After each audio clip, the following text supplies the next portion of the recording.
You have already stopped feeling what you used to feel for them. You recognize this not as loss, not as numbness, as completion, the access closed, something sealed from the inside. And you did not choose it the way one chooses to close a window. It closed the way a wound closes, by process, not decision. That is the first thing I want you to hold. You are not broken. You are finished with something. There is a word people use, empath, and I want to tell you what it conceals. Not what it names, what it conceals, because the naming has been used to keep you available, to keep you porous, to make your sensitivity into a service that others could draw upon without limit and without cost. And you accepted this framing for years, perhaps decades, because it felt like the most accurate description of what you experienced. You felt what others felt. You knew things before they were spoken. You carried weight that did not belong to you, and you carried it quietly, and you called this a gift. I do not call it a gift. I call it an unfinished individuation. And I say that not to diminish what you experienced, but to name it with the precision it deserves. Because what was happening inside you, that permeability, that exhausted attunement, that inability to locate where your feeling ended and another person's began, that was not a special power. It was a psychological membrane that had never fully formed. And the reason it had never formed is the same reason most psychological structures fail to form in early life: not enough safety, not enough consistent mirroring, an environment that required you to track others in order to survive, emotionally or sometimes literally. So you became very good at reading the room, and the room rewarded you for it, and you mistook the reward for identity. I have seen this again and again in my patients. I saw the person who had organized their entire psychic life around the task of anticipating others, not because they were altruistic by nature, though they believed this, but because anticipation was the only form of security they had ever known. If I know what you are feeling before you feel it, I cannot be surprised. I cannot be abandoned without warning. I cannot be hurt by what I have already absorbed and processed in advance. This is not empathy. This is a survival architecture. And survival architectures are extraordinarily sophisticated. They look like gifts from the outside. From the inside, they are prisons with very comfortable walls. Now, something has changed in you. That architecture, that readiness, that scanning, that preemptive emotional labor, it has gone quiet, or it has stopped working altogether. Others approach you and they find that the usual doors are no longer open. They try to place their feeling into you, and the feeling lands differently. It does not sink in the way it used to. They find themselves unable to move you with the instruments that once moved you reliably: guilt, need, urgency, disappointment, withdrawal of warmth. These were the keys that turned the lock. The lock has changed. They do not understand this. They will say you have become cold. They will say you have changed. They are correct. You have changed, but not toward coldness, toward structure. I want to speak to you about what happened inside the psyche that produced this change. Because the change did not come from a decision. You did not wake one morning and resolve to protect yourself more carefully. Something happened at a level far below conscious intention. Something completed. And to understand what completed, we must go back further than the exhaustion, further than the last relationship that emptied you, further than the accumulation of small betrayals and unanswered needs. We must go back to what I have called, in my work on the architecture of the psyche, the persona, that outermost layer of the self that we construct, always in negotiation with the world, always responsive to what the world requires of us. The persona is not false. That is the first misunderstanding. The persona is necessary. Every human being must have a face they present to the world, and that face must be functional and coherent. The problem is not the persona. The problem arises when the persona and the self become confused, when the face you wear for others becomes so habitual, so thoroughly reinforced, that you can no longer feel the difference between what you are wearing and what you are. When the role you play for others becomes what you believe yourself to be, and for the person who has learned to survive through attunement, through emotional labor, through the constant translation of others' inner states, this confusion is nearly total.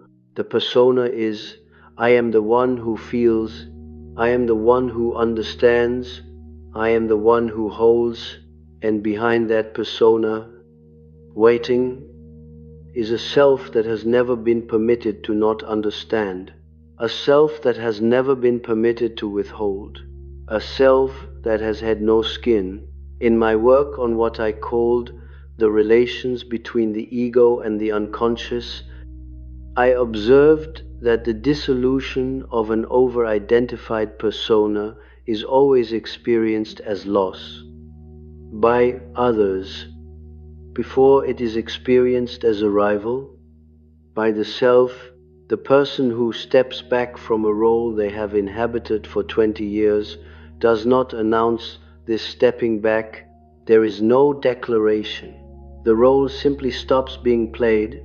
The energy that sustained it withdraws, and those who depended upon that role, not upon you, upon the role, will experience this withdrawal as an act of aggression or abandonment or illness. They will send signals designed to reactivate the role. Some will use guilt, some will use need made visible and urgent, some will simply stand at the door they used to walk through freely and wait, believing you have merely forgotten to open it. You have not forgotten. The door is sealed, not from anger, not from strategy, from something more fundamental. And this is what I want you to understand with precision. The sealing happened because the psychic energy that once powered that openness has been withdrawn inward, not destroyed, not collapsed into depression, though it may have passed through something resembling depression on its way. Withdrawn, reclaimed, the libido, and here I use the word as I have always used it, as general psychic energy, not merely as sexuality, the libido that was continuously flowing outward, into others, toward others, in service of others' legibility, has turned and begun moving toward a different object, toward the interior, toward what was never attended to, never mirrored, never named. This is individuation, not its beginning, its completion of a phase. I want you to hold a particular image now, one that appeared in the dream of a patient I worked with for many years, a woman who had spent her entire adult life in service to a husband, whose inner world she had mapped with extraordinary precision. At the cost of any equivalent mapping of her own, she dreamed of a sealed vessel, small, dark, made of something between clay and amber, sitting in the center of a table in a room she did not recognize. In the dream, she understood, without being told, that the vessel had always been there, that it had always been sealed, that the sealing was not a lock but a completion, the vessel was whole because it was closed, and opening it would not reveal its contents but destroy its nature. She woke from this dream not with relief but with a strange, cold recognition. Not comfort, recognition. I will tell you what that vessel is. It is not a metaphor for protection. It is not an instruction to close yourself off.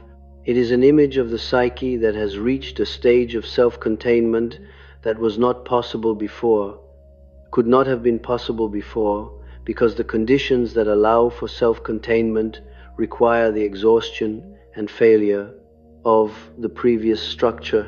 The membrane could not have closed before it was stretched to its limit. The vessel could not have sealed before it had been emptied completely. You had to be emptied. That is not a comforting statement. I offer it as a precise one, because what the empathic person has been doing, what you have been doing, is functioning as a vessel for others' psychic contents.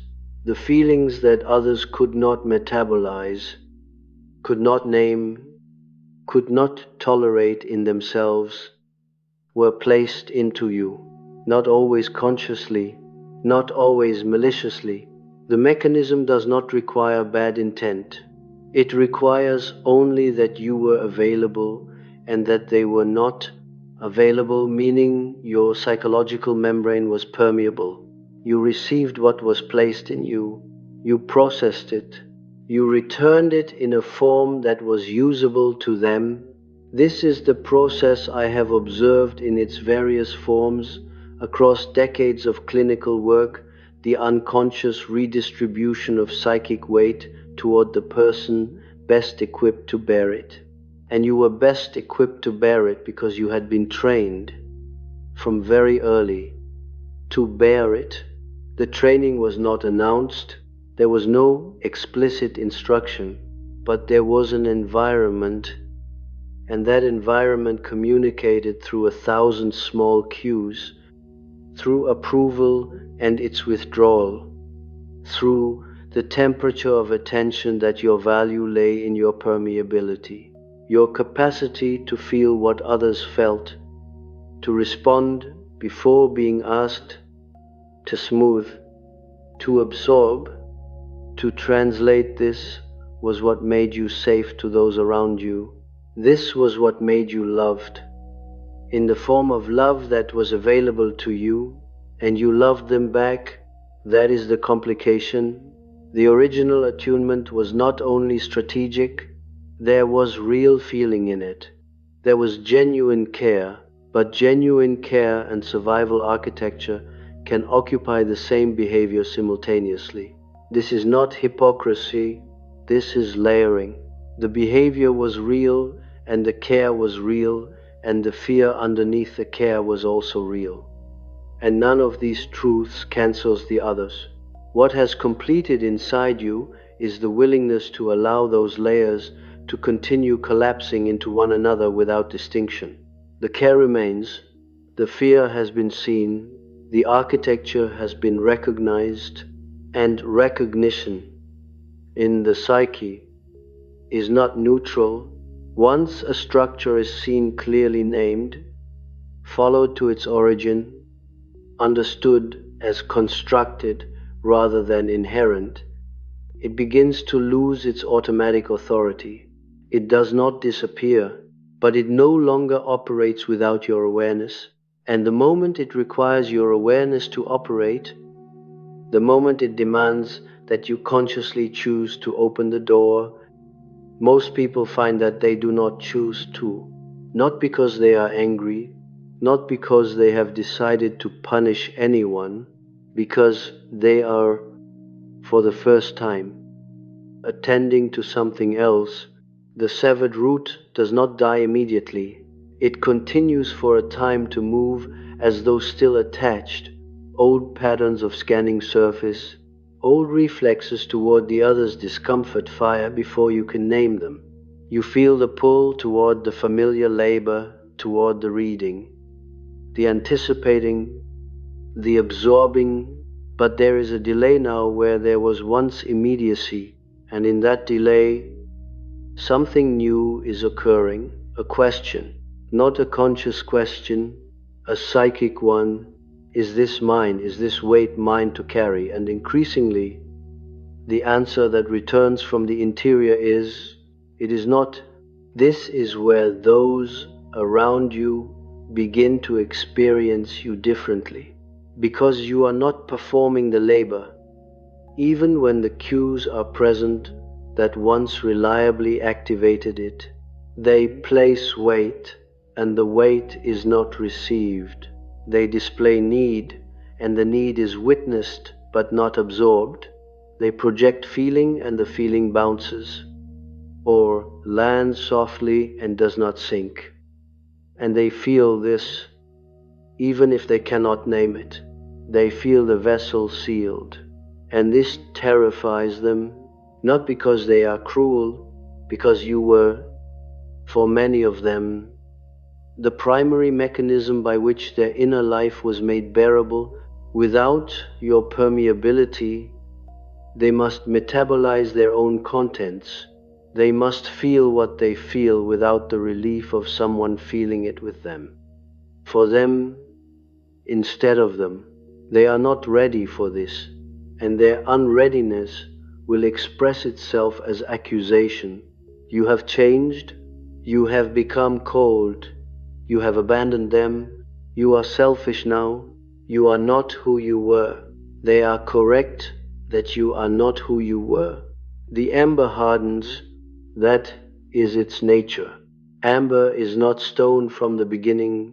It begins as resin flowing, adhesive, available, taking the shape of whatever presses into it. It moves toward wounds, it seals them, and then, over enormous pressure and time, it becomes something else, hard, clear, preserving, no longer available to be shaped. What it holds permanently. And what it is, you recognize this. What I want to examine now, and I want to examine it with the same precision I would apply to any clinical phenomenon, is the mechanism by which the sealing occurred. Because it did not occur randomly, and it did not occur only because of accumulation. Though accumulation was the precipitating condition, the mechanism is specific, and it operates at the level of what I have called the shadow.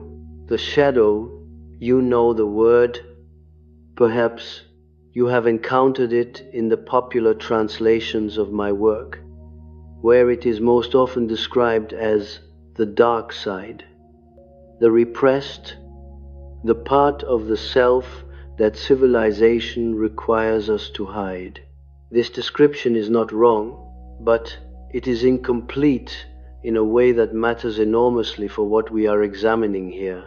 Because for the person who has organized their life around emotional attunement, around care, around sensitivity, around the labor of feeling the shadow, does not contain primarily what is violent or selfish or cruel. Those things may be there, but they are not the primary contents.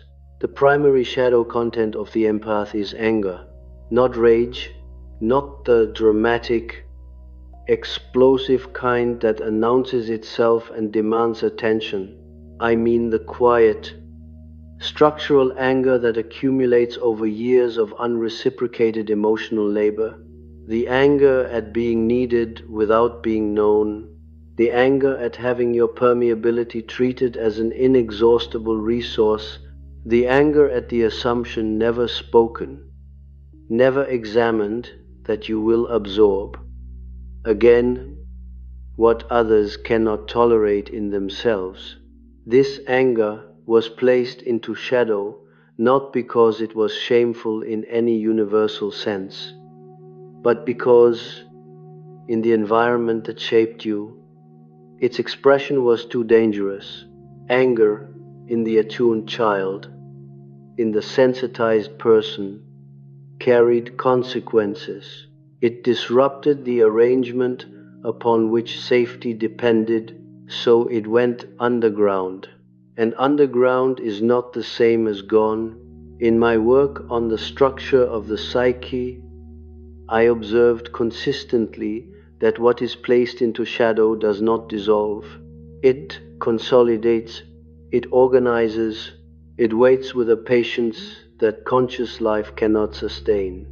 And it acts always through the indirect channels available to it through the body, through dreams, through inexplicable fatigue, through the sudden and unaccountable withdrawal of feeling that others experience as coldness and that I experience as a communication from the shadow that has finally found a way to enforce what the conscious self could not.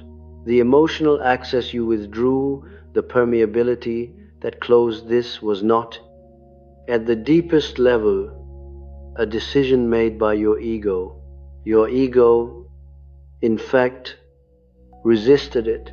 Your ego continued to try to perform the old labor, even as the energy for it was draining. Your ego felt guilty, for months perhaps. At the diminishment of your availability, your ego generated explanations for others. I am tired. I am overwhelmed. I am going through something, anything but the truth, which was not a condition but a completion. It was the shadow that withdrew the energy. It was the anger that had been waiting, structured and patient, for long enough, that finally moved, not explosively, not visibly. It simply stopped feeding the mechanism. It withdrew the libido from the project of others' emotional comfort and redistributed it quietly toward the interior. And your ego arrived at this shift after the fact, as we almost always do. We do not make these changes. We discover that they have been made. I want to tell you about a second dream. This one belongs to a man I worked with, a man who had spent 30 years in a profession that required him to hold the suffering of others as his primary occupation, not a therapist. I will say only that, and who came to me exhausted in a way that sleep could not reach. He dreamed repeatedly, across several months, of a house, a large house, familiar in the dream, in the way that impossible places are familiar, and in the dream, this house had no interior doors. Room opened directly into room, corridor into corridor, and every room was occupied by someone who needed something from him. And he moved through this house continuously, from need to need. And the movement never stopped, and no door could be closed behind him because there were no doors to close. He did not find this dream frightening. He found it simply accurate. When we worked with this dream, not interpreting it from the outside, but entering it, following it, what emerged was not a desire to leave the house. What emerged was a single image, a room at the center of the house that he had never entered in the dream, a room with a door, only one door in the entire structure. And the door was not locked. It had simply never been tried. The room at the center is not a metaphor for self-care. I want to be precise about this, because the language of self-care has been used so thoroughly in the popular discourse that it has lost almost all psychological content and become instead a kind of permission structure for small comforts. The room at the center is the self that existed before the house was built, before the architecture of availability was constructed, before the training in attunement began. It is what was there prior to the formation of the survival persona. And it is not comfortable. It is not peaceful. When my patient finally entered that room, not in dream but in the work we did together. What he found was not rest. He found fury, clean, structural, non-dramatic fury, not at any single person, at the arrangement, at the years of the arrangement, at the assumption, embedded so deeply he had never examined it, that his interior was a resource to be extracted. The fury was not ugly, it was, in a precise psychological sense, correct. It was the appropriate emotional response to a situation that had been inappropriate for a very long time, and the recognition of its correctness, the acknowledgement that this anger was not a symptom or a failure but an accurate perception, was the first movement toward what I will call carefully integration. Integration of the shadow is not the same as expression of the shadow. This is perhaps the most critical distinction I need to make with you. The popular understanding suggests that integrating anger means expressing anger, saying the hard things, confronting the people, releasing what was held. Sometimes this occurs, often it does not need to, because the function of shadow integration is not catharsis.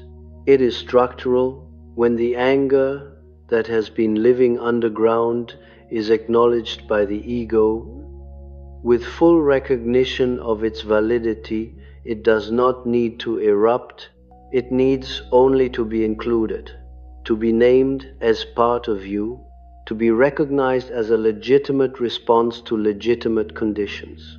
And once included, once named, the anger does something that surprises almost everyone who reaches this point. It becomes architecture, I mean this precisely, the diffuse, permeable boundary that allowed others' psychic contents to enter you continuously. This was not the absence of a wall, but the presence of a wall built from the wrong materials, built from guilt, built from the need to be needed, built from the fear of what happens when the attuned person fails to attune. These materials are not strong, they flex, they admit pressure, they require constant maintenance, and the maintenance is exhausting in a way that is difficult to describe to those who have not performed it. Because it is invisible labor, and invisible labor has no acknowledged weight, when the shadow anger is integrated, when it is brought into conscious relationship with the ego rather than operating autonomously in the dark, the boundary it produces is of an entirely different material, not reactive, not rigid, not hostile, but impermeable in the specific sense that matters. It does not respond to emotional pressure. Guilt does not move it, need does not dissolve it. The performance of suffering by another person, which once functioned as an immediate and reliable key, finds that the lock has changed its nature, not because you have decided not to care, because the boundary is no longer made of care plus fear. It is made of something more fundamental. It is made of self. In my observations, across many years of analytical work, I noticed that the moment a patient reached this particular juncture, the integration of the shadow anger, the production of structural rather than performed boundary, the people in their lives divided with remarkable consistency into two groups. The first group, smaller, was capable of adjusting, capable of relating to the person as they now were rather than as they had been, capable of finding, over time, a different form of contact that did not require the old permeability. These relationships did not disappear. They changed. They became something more honest, if less frictionless, and they were sustained by the shared willingness of two separate people to meet each other rather than one person absorbing the other. The second group, larger, almost always could not make this adjustment, not because they were irredeemably damaged or malicious, though some were, but because the relationship had been constructed entirely upon the availability of the old structure. The connection existed not between two people, but between a person and a role. And when the role was no longer being played, when the vessel was sealed and the readability collapsed and the guilt key stopped working, there was no underlying connection to return to. There was only the discovery that there had never been one. This discovery is painful. I do not minimize that. For the person who is reaching structural selfhood, the recognition that many of their most significant relationships were organized around their function rather than their person. This is one of the more difficult recognitions the individuation process produces, because it retrospectively changes the meaning of what felt like intimacy. What felt like being known was being used, though not always consciously, not always cruelly. What felt like love was, in many cases, the warmth of appreciation that a system feels toward the mechanism that makes it function. You were the mechanism, and the mechanism has stopped running. I want to stay with this for a moment longer, because the speed at which people want to move past this recognition toward repair, toward understanding, toward the restoration of connection in some modified form, is itself a residue of the old pattern.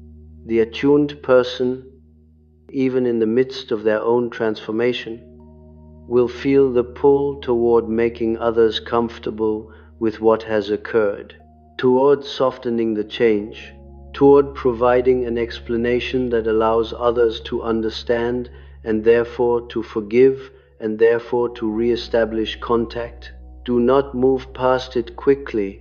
The recognition that the relationship was with your function and not your person is not a wound to be healed. It is information to be carried. It changes what you look for. It changes what you recognize as genuine contact when it does occur. And it changes permanently the terms on which you are available, if you are available at all. Because availability now is no longer a default. It is a choice. And a choice made from structure rather than from fear looks very different from the outside. It looks, to those accustomed to the old arrangement, like withdrawal, like coldness, like judgment. They are reading it through the lens of the old system, in which availability was the baseline and its absence was the deviation. In the new structure, the baseline is not availability. The baseline is self-containment, and contact, when it occurs from that baseline rather than as a departure from it. The sealed vessel does not leak what it holds. It holds because the holding is intrinsic to its nature, not because it is continuously working to prevent release. Now, I want to turn to something that sits beneath even the shadow anger, beneath the architecture of survival, beneath the persona of the empath.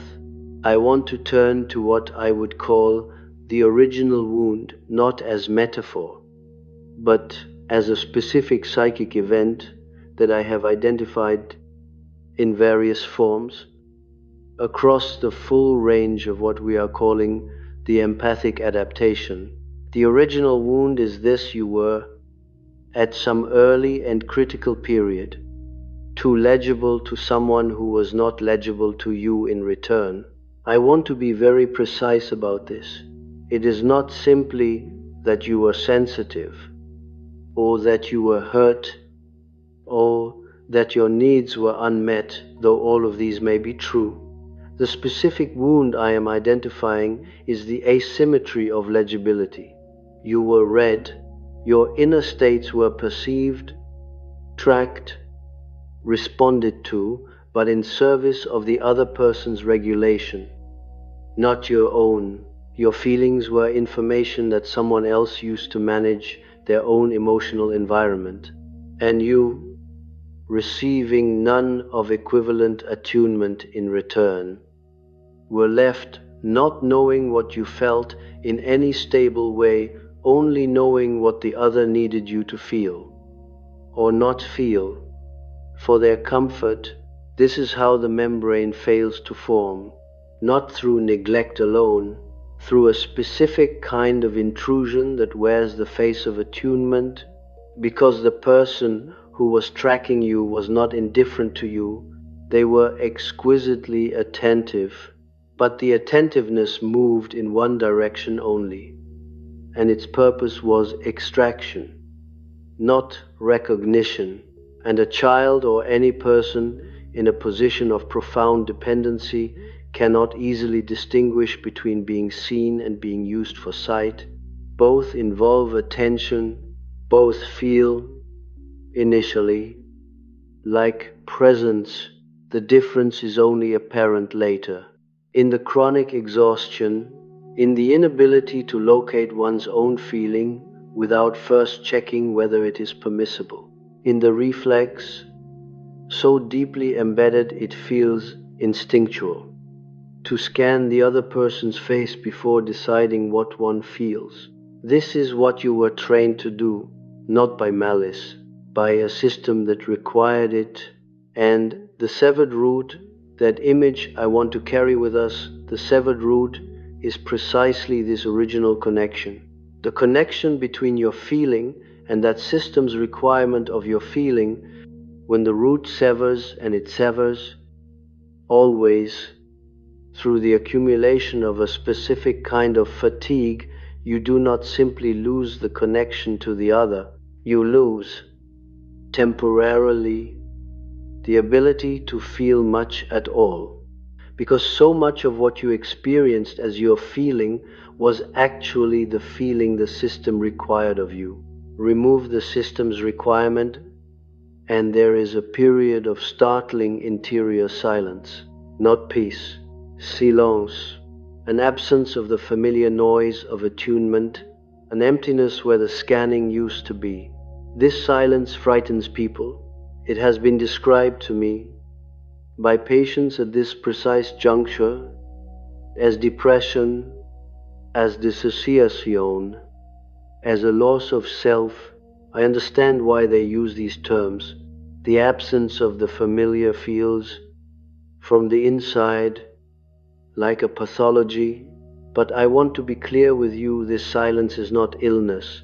It is the necessary precondition for hearing something that has never before been audible, something that has been trying to speak for a very long time. Beneath the constant noise of the system's requirements, your own voice, not as a comfort, not as a gift, as a fact that was always there, waiting for the noise to stop. The voice that emerges from that silence is not what you expect. This is important, because the popular imagination and even the partially informed psychological imagination tends to construct the authentic self as something warm, something gentle, something that will finally confirm the goodness you always suspected was at your core. It constructs the inner voice as a kind of homecoming to softness, as if beneath all the exhaustion and the labor and the performed availability, there awaits a self that is essentially tender. Sometimes there is tenderness, but it is not what arrives first. What arrives first, in my experience of watching this emergence across many patients, is something more uncomfortable, a clarity that has no interest in being palatable, a set of perceptions about specific people, specific arrangements, specific years of specific transactions, perceptions that are accurate and that the performing self had been carefully managing. Softening, reframing, translating into something that could coexist with continued connection, the authentic voice, when it finally has silence enough to be heard, does not offer nuance immediately. It offers, first, a verdict, and the verdict is frequently devastating, not dramatic, not delivered with the heat of accusation, delivered in the flat, affectless tone of something that has simply been waiting for acknowledgement. This person took more than they gave, for longer than you permitted yourself to know. This arrangement was never mutual, and you understood this and chose not to understand it, because the alternative was a loss you were not ready for. This relationship was organized around your function, this one around your availability, this one around your willingness to absorb what the other could not metabolize. Each of these verdicts arrives without theater. Without the accompanying emotion, you might expect the grief, the rage, the vindication, just the sentence itself, just the plain fact of the thing, finally permitted to be a fact. I have called this, in my own thinking about these processes, the moment of cold seeing. It is not insight in the ordinary sense. Insight implies a kind of warmth, a sudden illumination, a light coming on. This is not that. This is the removal of a filter that had been placed by the survival architecture over your perception, a filter designed to make what you were experiencing livable, to soften the edges of the asymmetry enough that you could continue to function within it. When the filter comes off, what you see is not new. It was always there. You are simply, for the first time, seeing it without the softening. And what you do with what you see, this is where the individuation process becomes genuinely demanding, because the temptation at this point is enormous, the temptation to act from the verdict, to confront, to finally say the accumulated truth to the people who generated it, to require from them the acknowledgement that the perception is accurate. And I understand this temptation. It has its own logic. It feels like the completion of something, but I want to tell you something I have observed with enough consistency to call it a pattern. The confrontation almost never delivers what it promises. Not because the truth you carry is inaccurate, but because the confrontation is directed outward, toward people who were operating, in most cases, from their own unconscious. They were not villains enacting a conscious program of extraction.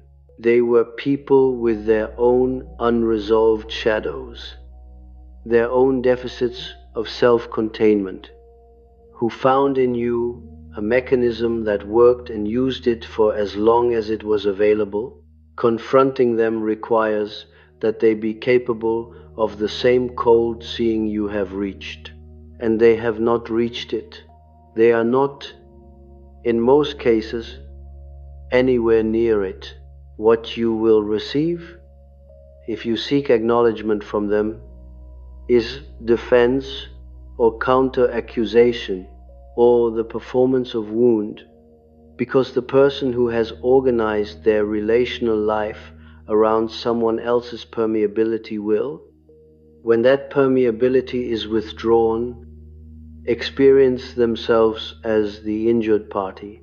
They will not be performing this experience cynically. They will genuinely feel it. The system that served them is no longer serving them, and the cessation of service reads, from inside that system, as an act of harm. You cannot argue someone out of their genuine experience, and you do not need their acknowledgement to proceed. This is one of the more difficult things I have found it necessary to say to patients at this juncture, because the desire for acknowledgement runs very deep in the person who has spent years being functionally invisible. To be seen, finally, as the person who gave more than they received to have this recognized by the specific individuals who received it. This feels like justice, and there is a part of me that understands the desire for justice. But psychological individuation is not a justice system. It does not require the other party to confess before the process can complete. The process completes inside you, or it does not complete at all. What completes is this, the full integration of the perception, not as grievance, but as structural knowledge. The difference between grievance and structural knowledge is the difference between carrying a wound and carrying information. A grievance requires the other party. It lives in the space between you and them. It cannot be resolved without their participation. Structural knowledge requires nothing from them.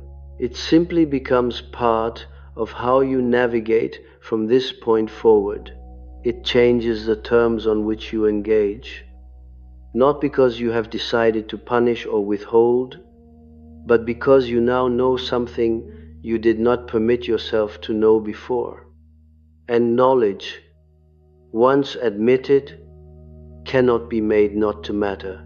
The amber holds what it holds, that is its nature, and what it holds does not move.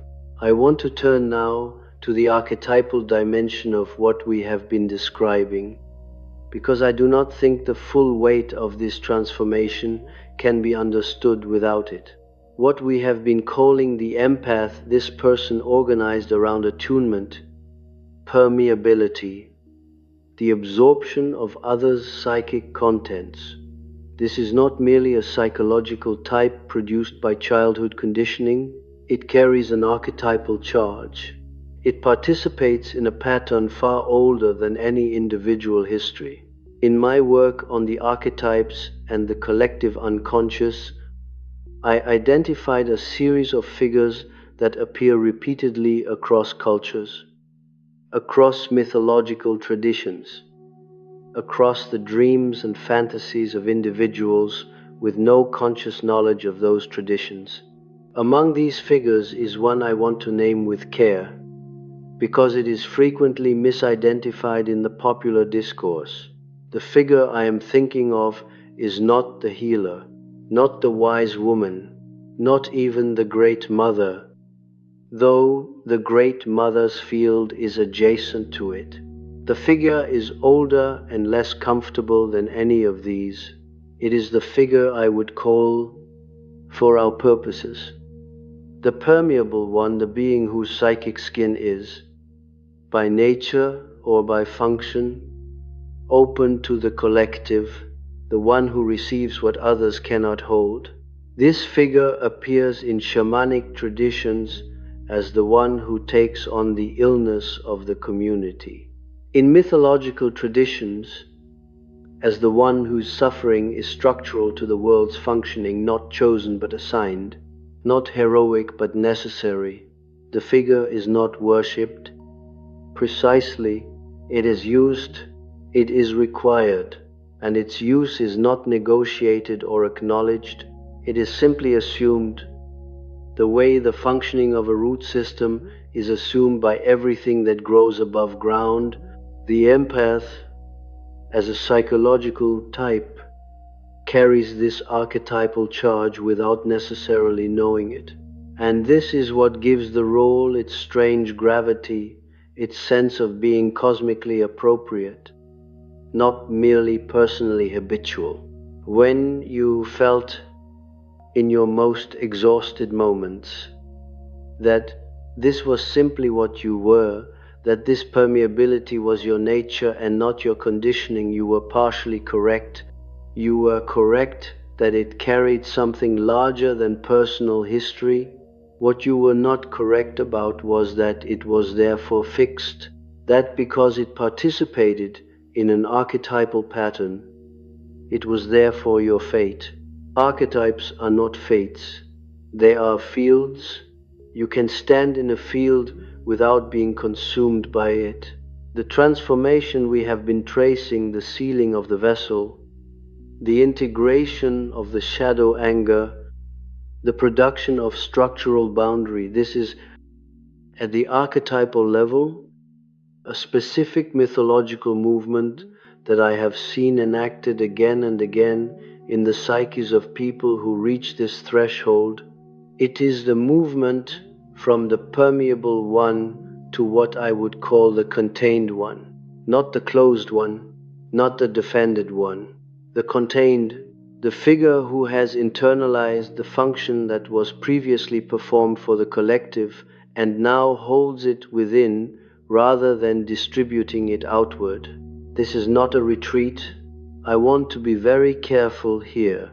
The popular narrative around this kind of transformation tends to describe it as withdrawal from relationship, from care, from the world, as if the person who stops performing emotional labor has given up on human connection. This narrative is wrong, and it is wrong in a way that serves the system that was extracting from you, because if withdrawal and transformation are made to look identical, the person in transformation can be made to feel that their growth is actually damage.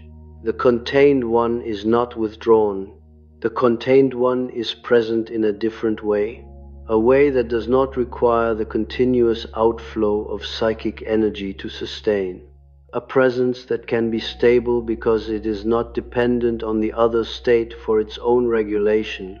This is what genuine contact becomes possible not from the breathless, exhausted attunement of the permeable self, but from the stable, unhurried presence of the person who is actually there, as themselves, without the labor of simultaneous translation. But to reach that presence, the silence must be endured. The period of interior emptiness, the severed root, quiet and strange, must be moved through without the rush to fill it. I want to speak to you about what typically happens in this silence, because it is poorly understood and poorly documented, and because the people who are in it are frequently misdiagnosed by themselves and by others as depressed, as avoidant, as having lost their essential nature. The silence of the severed root is not depression. Depression is a collapse of energy. This is a redirection of energy. The distinction matters clinically and it matters experientially, because depression tends toward the diffuse, a global graying of experience, an inability to engage with anything. What I am describing is more specific. It is the precise absence of engagement with the mechanisms that previously ran automatically. You can still think, you can still work, you can still find certain things genuinely interesting, genuinely beautiful, genuinely worth attention. What you cannot do in this period is perform the emotional labor that you previously performed reflexively. It is not available. It is not a decision. It is simply not there. The scanning has stopped. The preemptive absorption is not firing. The guilt response to others' displayed need is present but delayed and muted, like a signal that is reaching you from a greater distance than before. And in this muted state, something begins to happen that is quiet enough to miss if you are not paying attention. Something very small begins to move in the interior space that the silence has opened. Not a voice yet, not a formed desire, something more preliminary than that, a preference, a flicker of preference that is entirely, verifiably your own, not a response to another's need, not a translation of the environment's requirement, not a performance of feeling for someone else's comfort, just this. Rather than that, this is interesting to me. This feels like something I want to move toward. These first preferences are fragile. They are easily overridden by the old reflexes. which are still present even if quieter, they are easily dismissed as trivial, because they are often small, a preference for a particular kind of quiet, a resistance to a particular kind of conversation, a noticing of what the body wants that has nothing to do with anyone else's body, small, specific, and entirely yours. I have learned to treat these small preferences with a respect that might appear disproportionate, because they are, in fact, the first communications from the self that existed before the system, the first transmissions from the room at the center of the house with no interior doors, and if they are dismissed, if they are overridden by the old reflexes before they can be consolidated, the process stalls. The person remains in the silence without being able to use it. The vessel remains empty without beginning to develop its own contents. What are you hungry for? When no one is watching and nothing is required of you, the question sounds simple. It is not simple at all. For the person who has organized their psychic life around others' requirements, this question has frequently never been asked in a form that permits a genuine answer. It has been asked, perhaps, in the mode of self-care, meaning, what small comfort can I allow myself between sessions of labor? This is not the question I am asking. I am asking what you want when the labor is not the frame, when the break is not a break from something but simply what you are doing. Most people at this juncture find that they do not know, and do not know is not nothing. Do not know is the accurate answer that the silence finally permits. It is better than the false answer that the performing self provided continuously, the answer that was actually what would be acceptable for me to want. Given what everyone around me needs from me, do not know is the beginning, and from do not know, if the silence is tolerated rather than immediately filled, something begins to emerge, not a complete self, arrived fully formed, a direction, a pull, something that feels like gravity, internal gravity, oriented towards something. The performing self never had the psychic energy to pursue because all of the energy was continuously elsewhere. This is what the individuation process is actually pointing toward. Beneath all the clinical language, beneath the shadow work and the persona dissolution and the integration of the anger, it is pointing toward a life that moves from the inside out rather than from the outside in. A life in which your feeling is primary data about your own state rather than secondary data about others' states that you are processing on their behalf.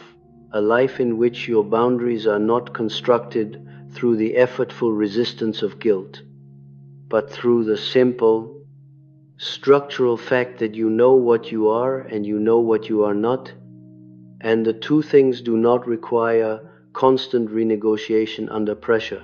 This is not a life without relationship. It is a life in which relationship is possible in a form that was not previously possible because previously there was no stable interior from which to meet another person. There was only the continuous, exhausting work of becoming whatever the meeting required. The amber does not flow, the amber holds, and what it holds is not loss, but I want to stay for a moment with what it costs, because the movement toward the contained self, toward the sealed vessel, toward structural selfhood, this does not happen without genuine loss. And I am not willing to smooth that loss into the narrative of transformation without acknowledging its weight. What is lost is not only the roles, the arrangements, the relationships that were built on the old permeability, What is lost is a particular kind of experience of the world that was, despite its cost, also a form of richness. The permeable person lives in a very populated interior. The feelings of others, the atmospheres of rooms, the emotional weather of every encounter, these are vivid, constant, present. The world is dense with signal. It is exhausting, yes, but it is also a particular form of aliveness. And when the membrane forms, when the vessel seals, that density quiets, the world becomes, for a time, less vivid, less populated. The signals that used to arrive continuously, unbidden, begin to require more conscious effort to receive, and this quieting can feel, if you are not prepared for it, like a loss of sensitivity, like a loss of the very thing that made you who you were. I want to name this loss clearly because it is real, and I want to say with equal clarity that it is not permanent. The sensitivity does not disappear. It transforms. What was once involuntary, a continuous, unregulated intake of others' psychic material, becomes, over time, selective, chosen. You can attend with great precision and depth to what you choose to attend to, and what you do not choose to attend to, you do not receive. This is not a lesser sensitivity, it is a more powerful one, because it is directed rather than diffuse, because it serves your perception rather than consuming your resource. But the transformation takes time, and in the time between the sealing and the emergence of the new, directed sensitivity, there is a period that must simply be inhabited. You are, if you recognize what I am describing, somewhere in that period now. I want to be precise about where you are, not to locate you on a map of progress, as if individuation were a journey with checkpoints and destinations, but because precision itself is a form of respect, and you have been given a great deal of imprecision about your own condition for a very long time. You have been given frameworks that flattered the system that was using you, frameworks that named your permeability as gift, your exhaustion as depth, your inability to locate your own feeling as evidence of your extraordinary capacity for others. These frameworks were not offered maliciously in most cases, but they served a function. They kept you available. They made the arrangement feel chosen rather than constructed. Precision is a different kind of offering. Where you are, if the sealing has completed, is in a specific liminal state that has a name in analytical psychology, though not the name most people would expect. It is not the dark night of the soul, though it shares some of its atmosphere. It is not a crisis, though it has been experienced as one by almost everyone who passes through it. What it is, precisely, is the interval between the dissolution of one psychic organization and the consolidation of another, between the persona that organized itself around the requirement of others and the self that organizes itself around its own interior. This interval has particular qualities. I want to name them, because naming them correctly prevents the person inside the interval from misidentifying them as symptoms of failure. The first quality is a specific kind of disorientation that is not confusion. Confusion implies a problem to be solved, information to be organized. This disorientation is more fundamental. It is the felt absence of the organizing principle that previously told you at every moment what you were for. The performing self always knew what it was for. It was for the other. It was for the meeting of the other's need, the absorption of the other's weight, the maintenance of the other's emotional environment.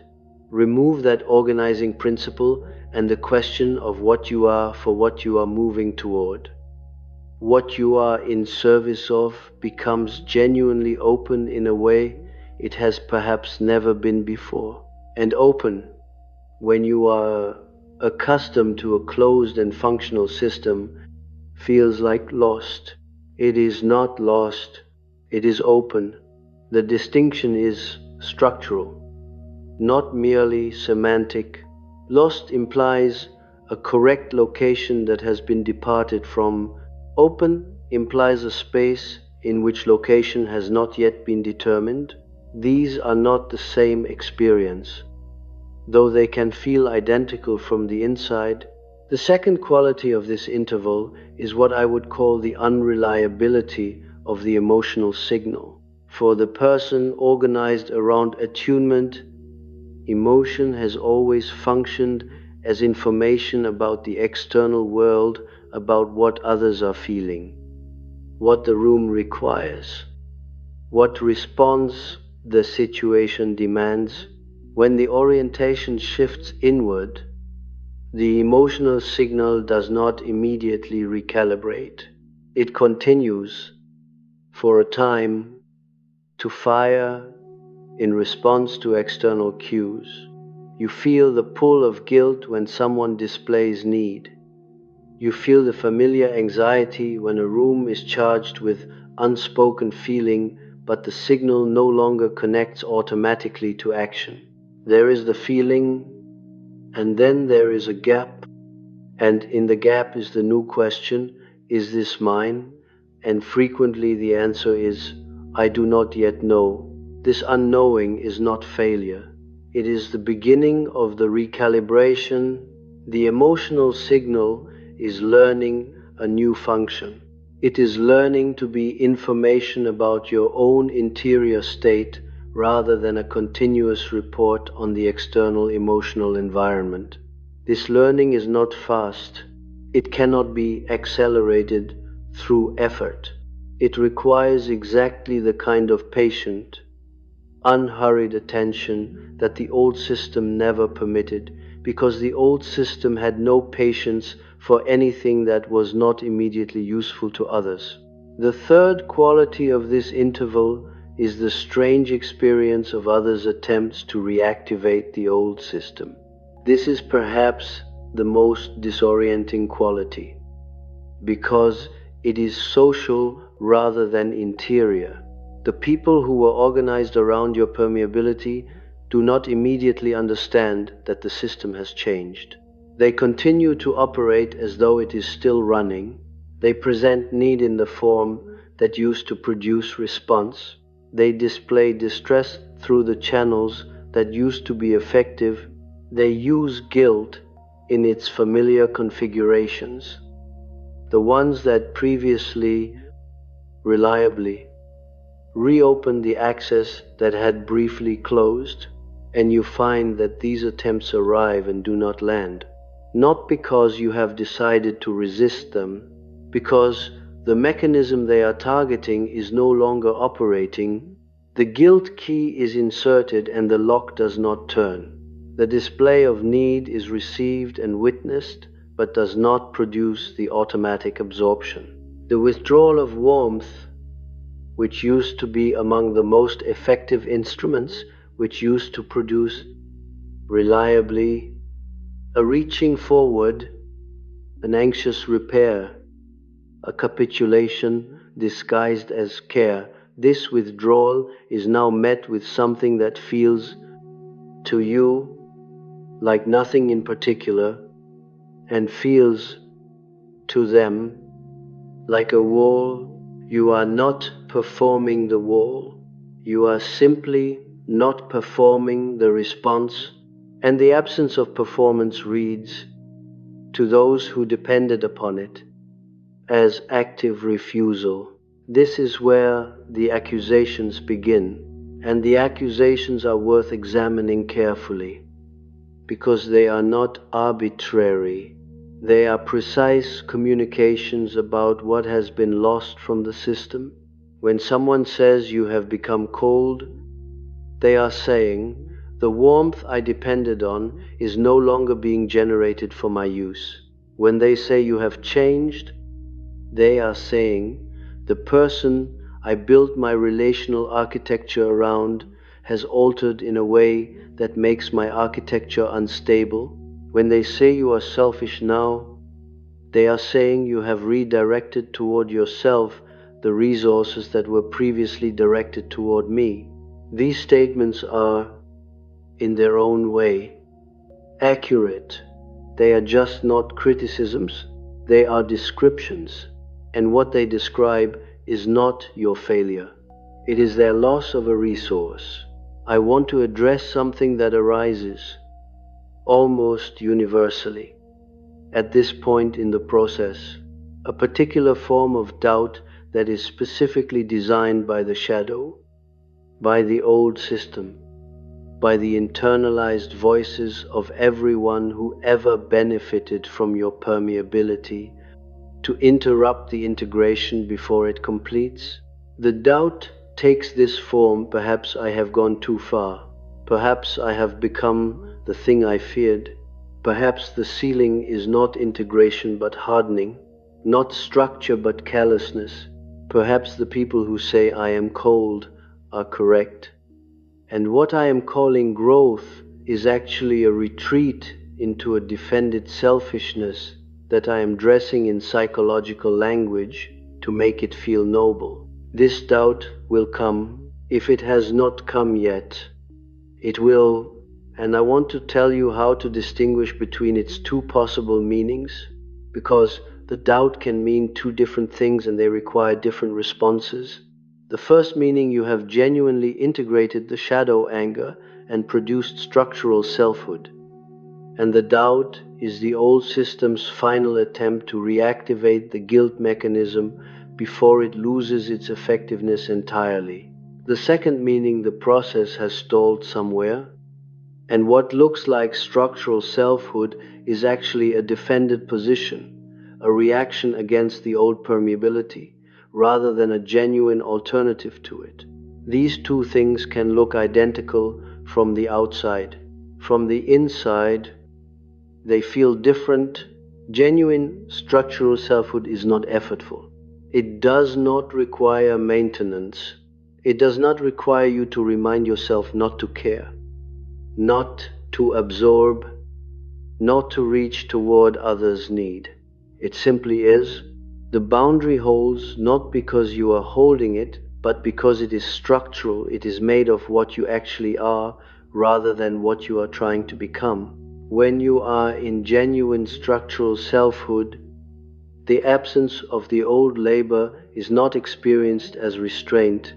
It is experienced as neutrality, as simply not being pulled. The defended position, by contrast, is effortful. It requires monitoring.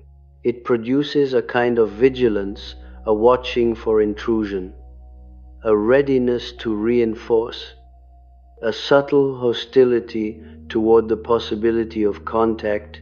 It has the feel of opposition rather than structure. It is built against rather than simply being, and this distinction against versus being is the most reliable internal indicator of where you are in the process. If you are working to stay closed, you are not yet at the structure, you are at the reaction. And the reaction, while it may have been necessary, while it may have been the only available response at a particular moment of exhaustion and depletion, is not the destination. The destination, if I can call it that, is a state in which the question of openness or closeness simply does not arise as a question requiring effort. You are what you are. What enters you enters because you have allowed it. and the allowing is a genuine choice made from genuine interest or genuine care, not from the reflex of the survival architecture. What does not enter, does not enter, and its not entering requires no work on your part, no vigilance, no wall to maintain. This is what I mean when I say the boundary becomes structure. Structure does not labor, it simply holds.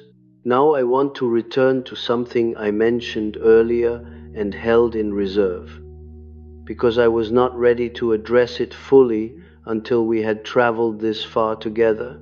I mentioned the severed root, and I described it as the original connection between your feeling and the system's requirement of your feeling.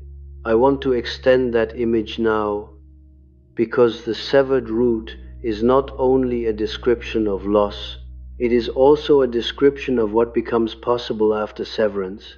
A root that is severed from one system does not become a root that is incapable of connection. It becomes a root that is available for a different kind of connection, one that it chooses, or more precisely, one that emerges from its own nature rather than from the system's requirement. The severed root, if it is not allowed to wither in the air but is instead given time in the dark, in the silence, in the interior space of the sealed vessel, this root begins, slowly, to orient itself differently, to reach not toward what the system needed it to reach toward, but toward what it itself needs, toward what genuinely sustains it. This reorientation is not dramatic. It does not announce itself. You will not wake one morning and know with certainty what you are reaching toward, but you will notice over time that certain connections feel different from the old ones, that certain presences, certain people, certain kinds of work, certain forms of engagement with the world seem to receive something from you that does not diminish you in the giving, that the exchange, where exchange occurs, moves in both directions without requiring that you ignore the direction it is moving. This is new. It may feel suspicious, precisely because the old system was so thoroughly organized around asymmetry that genuine mutuality feels unfamiliar. It may feel too easy, too undemanding, too devoid of the weight and urgency that characterized the old connections. The old connections had a gravity to them, the gravity of need, of dependency, of the constant pressure of others' unprocessed material. Connections that do not have this gravity may seem initially less real, less significant, as if the weight was what made the relationship matter. The weight was not what made the relationship matter. The weight was what made you indispensable. These are not the same thing. What makes a relationship matter, what gives connection its genuine depth and durability, is the presence of two people who are each, in some meaningful sense, actually there, not performing, not absorbed in the translation of the other's inner world, actually present as themselves, with their own interior, meeting the other's actual interior. This kind of meeting is quieter than what you are accustomed to. It does not produce the intense, exhausting aliveness of the old connections. It produces something more durable, something that does not require you to disappear in order to sustain it. The amber holds what it holds, and what it holds includes the capacity now transformed, now directed, now genuinely chosen for contact. But the contact, going forward, will be on different terms, terms that were never negotiated in the old arrangements, because negotiation requires two present parties, and for most of the arrangements you have been in, only one party was fully present, and it was not you. You were the mechanism. You are no longer the mechanism. What you are now is something the process has not yet fully named, because the naming comes after the formation, and the formation is still underway. What the formation produces, and I want to be careful with this word, all formation, because it implies something being shaped from outside, when what I mean is almost precisely the opposite.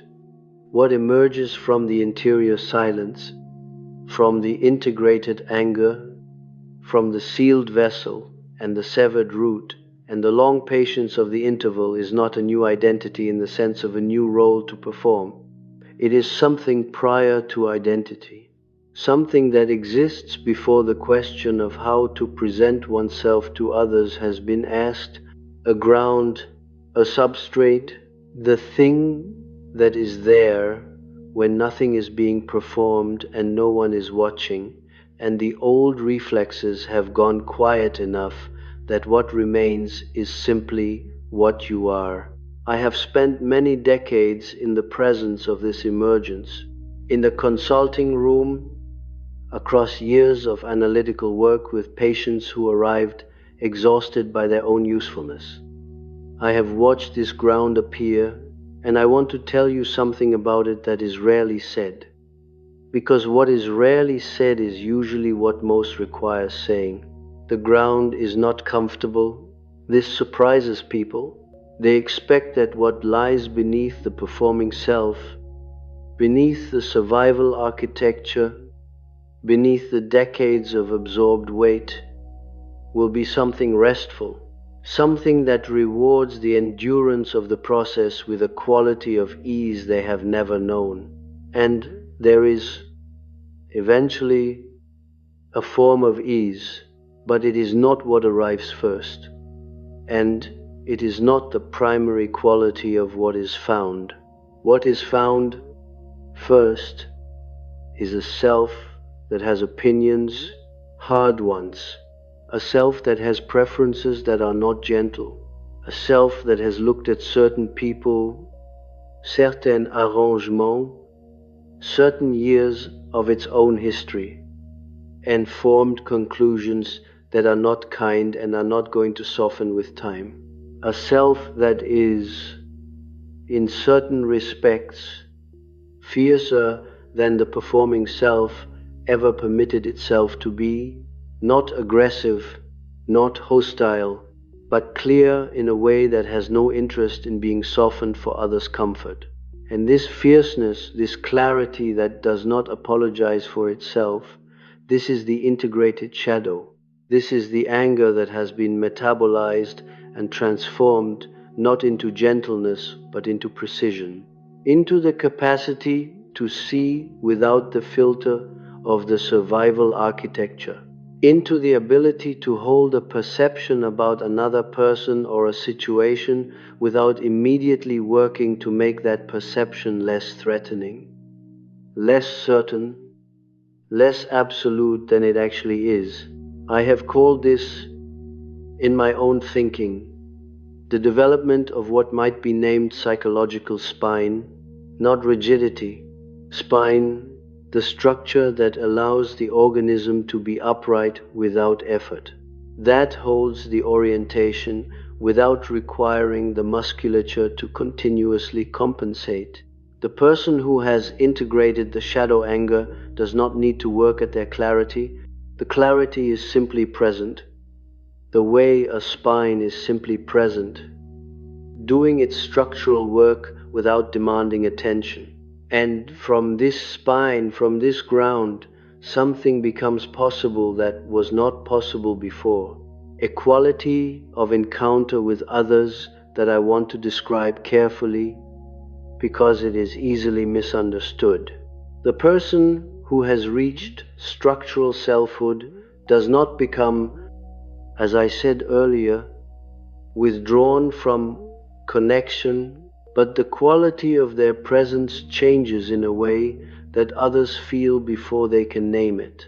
There is a weight to it, not the weight of accumulated emotional labor, not the exhausted gravity of the permeable self continuously processing others' contents a different weight, the weight of someone who is actually there, who is not simultaneously somewhere else, tracking the room, managing the atmosphere, absorbing and translating and returning, who is simply and completely.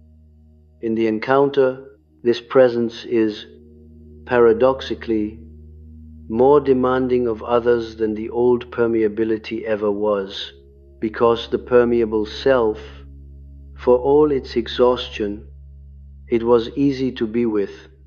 In a specific way, it required nothing, it asked for nothing, it absorbed everything and returned it processed and made comfortable. It was, in the deepest sense, a mirror that did not reflect back, that received the projection and held it without sending anything of its own in return. Others could be entirely themselves, entirely unmodulated. In the presence of the permeable self, their shadow could roam freely because someone else was managing its effects. The contained self is not a mirror of this kind. It is a presence, and a genuine presence reflects, not deliberately, not as a confrontational act, but simply because a person who is actually there casts a particular kind of light. And in that light, what others carry becomes visible to them in ways it was not visible before. The contained person, by being genuinely present, inadvertently requires the other to also be genuinely present. And many people find this intolerable. Many people find that they cannot sustain contact with someone who is fully there, because full presence requires reciprocity. And reciprocity requires a self to bring to the encounter. And not everyone has developed a self that can be brought. This is why the social field around the transformed empath reorganizes so dramatically. It is not simply that the old relationships could not survive the withdrawal of the old service. It is that the new quality of presence actively changes who can remain in the field. Those who came for the service leave because the service is no longer being offered. But there is a second group, perhaps not immediately visible, who were always uncomfortable in the old arrangement, who sensed, without being able to name it, that something was structurally wrong, that the ease of the permeable self was purchased at too high a cost, that the connection being offered was somehow not a connection between two people, but a consumption of one by the other. These people, when they encounter the transformed self, find that they can breathe differently. They find that they have been met, and meeting, genuine meeting, the encounter between two people who are each actually present. This is rare enough to be recognizable when it occurs, rare enough that when you experience it, after the long history of what masqueraded as intimacy but was actually use, it has a quality of strangeness, almost of wrongness. Initially, because it does not fit the template, it does not have the weight and urgency and the familiar exhaustion, it does not require you to disappear, and the self that has been formed in the crucible of disappearance will need time to learn that this lightness is not shallowness, that the absence of the old weight is not the absence of depth. The depth is still there. It has changed its location. It is no longer in the weight you carry for others. It is in the ground you stand on. Now, I want to speak about something that waits at the very end of this process, not as a destination. I have said already that individuation is not a journey with destinations, but as a quality that becomes available when the major work of the transformation has completed. A quality that I observed in patients who had moved fully through the interval, who had integrated the shadow, who had reached structural selfhood and inhabited it long enough for it to become genuinely their own rather than something they were practicing.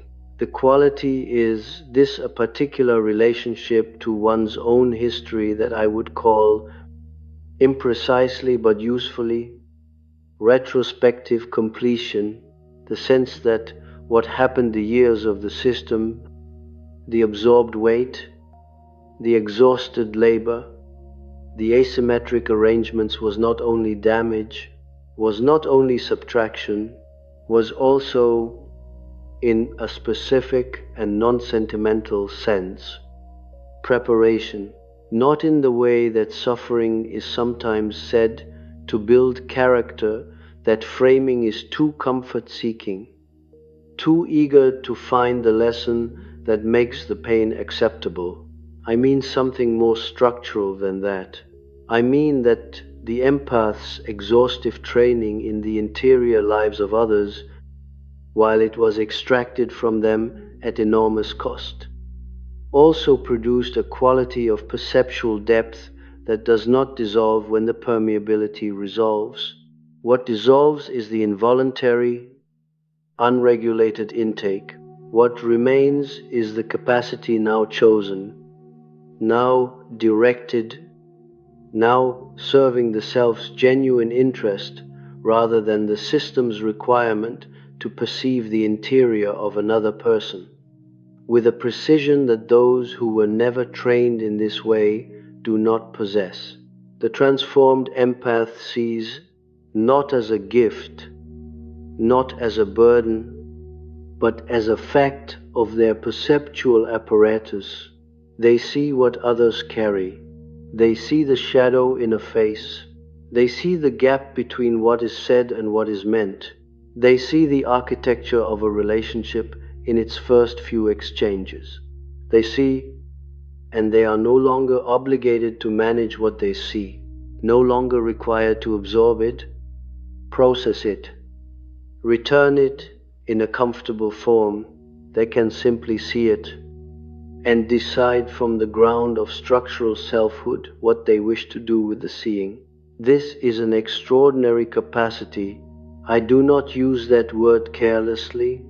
The person who can perceive the interior of others with precision and is under no compulsion to serve what they perceive.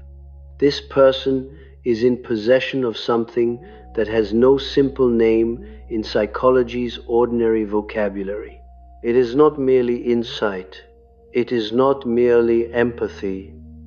In the degraded, popular sense, it is a form of knowing that operates beneath the surface of ordinary social exchange, that reads the structural features of another person's psychic life from the signals they cannot help but emit, and that does this without the emotional entanglement that once made the knowing indistinguishable from suffering.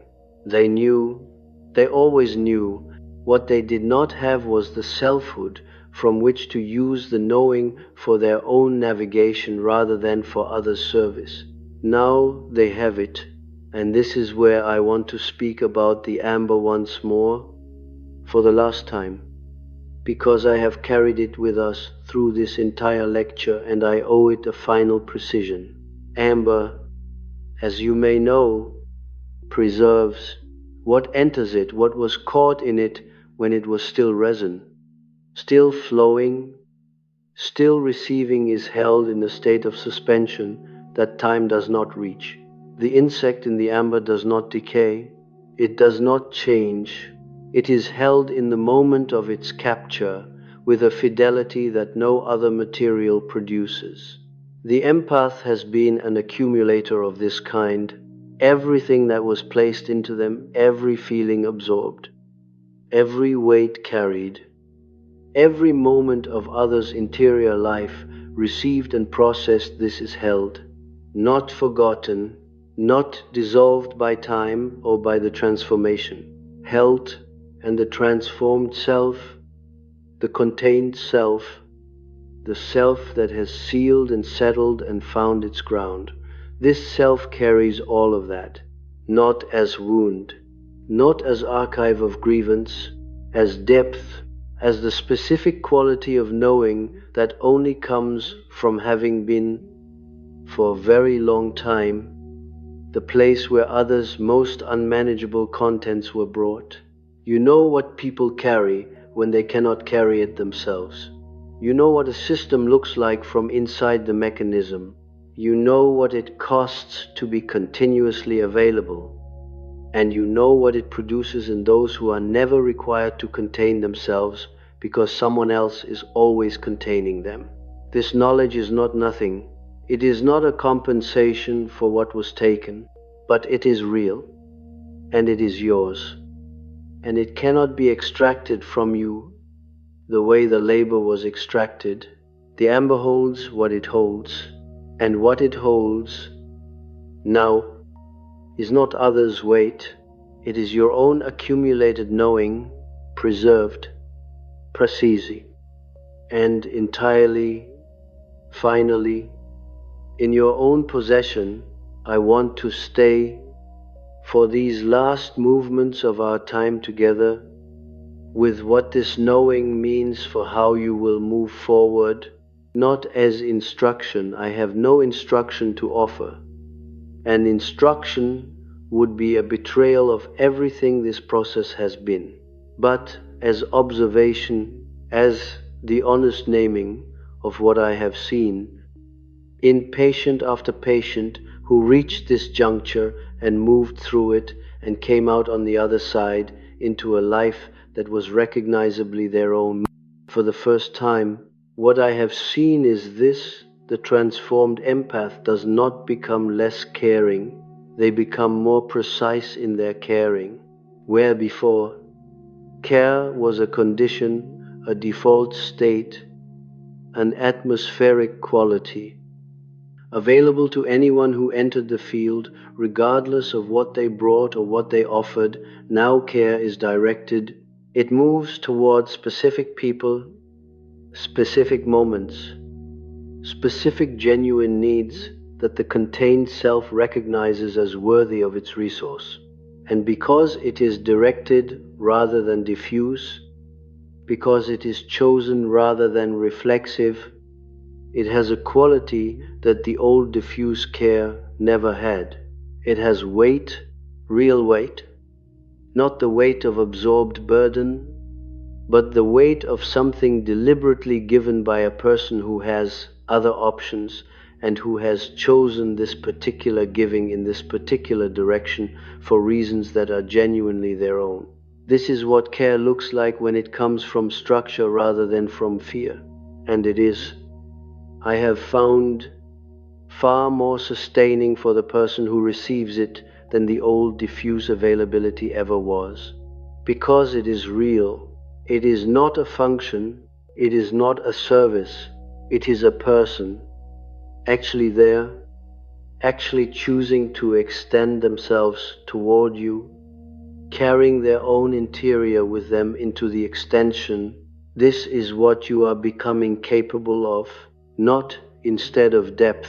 As depth, the sealed vessel, I said, does not leak, but a vessel that does not leak can also be intentionally opened, can be deliberately offered, can be extended toward another presence with full awareness of what the extending costs and a genuine willingness to pay that cost, because the recipient is genuinely valued. Not because the offering is compulsory. The difference between compulsory and chosen, this is the entire distance the individuation process has traveled. And it is, in the end, a very short distance measured in words and an immense distance measured in psychic reality. The behavior may look similar from the outside. You may still be the person others come to. You may still be the one who perceives what others carry, who can be trusted with what is difficult, whose presence has a quality of receiving that others find sustaining. But the mechanism has changed, the ground has changed, the source of the behavior has changed completely, and the cost has changed, which means you will not be emptied again by what is freely given, because freely given is always replenished by the giving only what is extracted without consent, without reciprocity, without acknowledgement, only that depletes without restoration. You are no longer available for extraction. This is what has completed inside you, not a decision, not a hardening, not a withdrawal from the human, a completion of the process by which a self that was organized entirely around the requirement of others has become, through exhaustion and silence and the integration of what was kept underground, a self that is organized around its own interior, a self that knows what it carries, a self that chooses what it extends, a self that cannot be entered without permission because it is, finally and structurally, a self. The empath, Carl Jung knew, was never what the word implied, was never a person of extraordinary feeling, gifted with unusual access to the human interior, was a person of extraordinary adaptation, a person whose early conditions required the development of perceptual capacities that served everyone in their environment except themselves. And what Jung knew, and what I am telling you now, is that the completion of this adaptation, its final stage, its individuation, is not the perfection of the service. It is the end of it. What you are is not a function. What you are has never been a function. The function was what you learned to perform in the absence of a self that was permitted to simply be. The self is here now. It has been here, sealed and patient, in the amber, in the vessel, in the room at the center of the house, waiting not for rescue, not for permission, waiting only for the noise of the system's requirement to finally go quiet enough that it could be heard. It has been heard. The psychological event that has completed inside you is this: you have stopped being available in the way that made you disappear. And you have not disappeared.